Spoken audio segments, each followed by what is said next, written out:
Hello again, everybody. So I've got a quick video here to go over something that I experienced on this 2016 Ruckus, and that was a bogging issue. When I first bought the bike, it bogged real bad, and it wouldn't even go more than a few feet, even with full throttle all the way open. It didn't want to move. So the first thing I did, because the battery was dead, I did put a brand new battery in it. And after I did that, I replaced the fuel filter along with the fuel pump, removed the carburetor, and these are things I did in another video which I will share.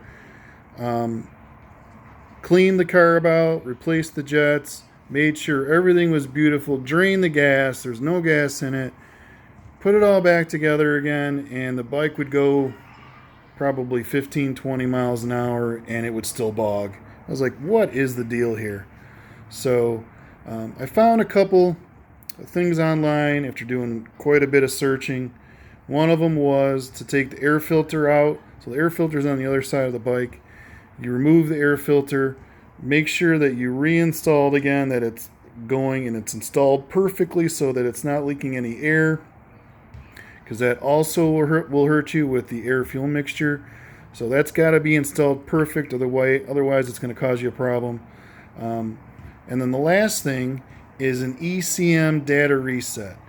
If you buy a Ruckus and it's got a dead battery like mine, or if you pull there's actually a throttle sensor cable that's plugged into the carburetor. That's one of the two cables that are plugged into the carb. It's a throttle sensor cable.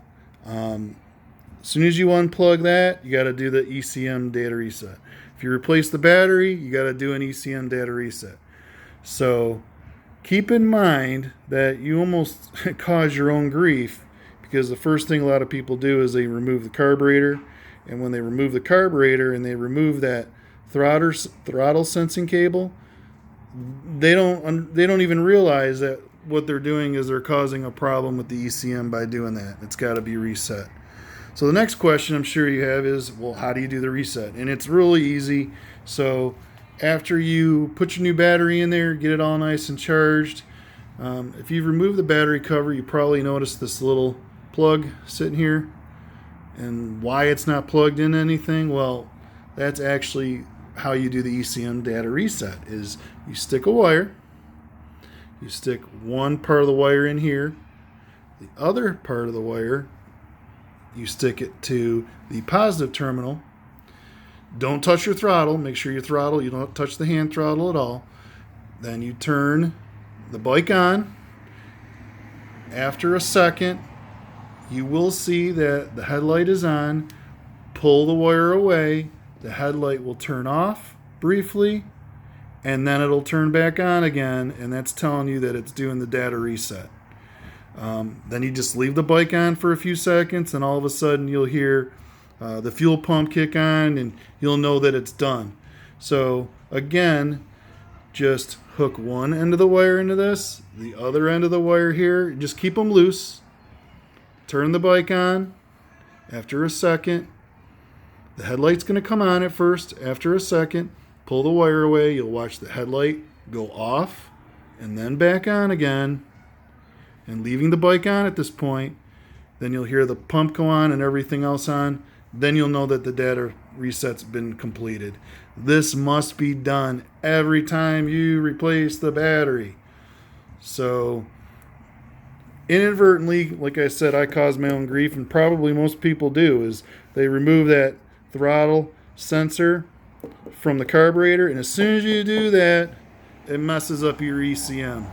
You don't even realize you're doing it. You think you're doing right by cleaning the carburetor out, but then you don't realize you have to reset that sensor. And the only way you reset the sensor is by what I just showed you. So hopefully, this helps you. It definitely helped the bogging issue on mine. Mine was a combination, though, of all. I definitely had some blockage with underneath here, the fuel pump and the fuel filter. I had some blockage. And my carburetor, which after you watch my other videos, which I'll upload, you'll see what I had to go through with that. But after replacing the carb or cleaning the carb and replacing those two items, taking care of that air filter, making sure it was seated well, and then doing this ECM, the bike is running good. So that's all I got for you today. Hopefully this helps you. If you have any questions for me, please feel free to let me know what your questions are. Have a good day.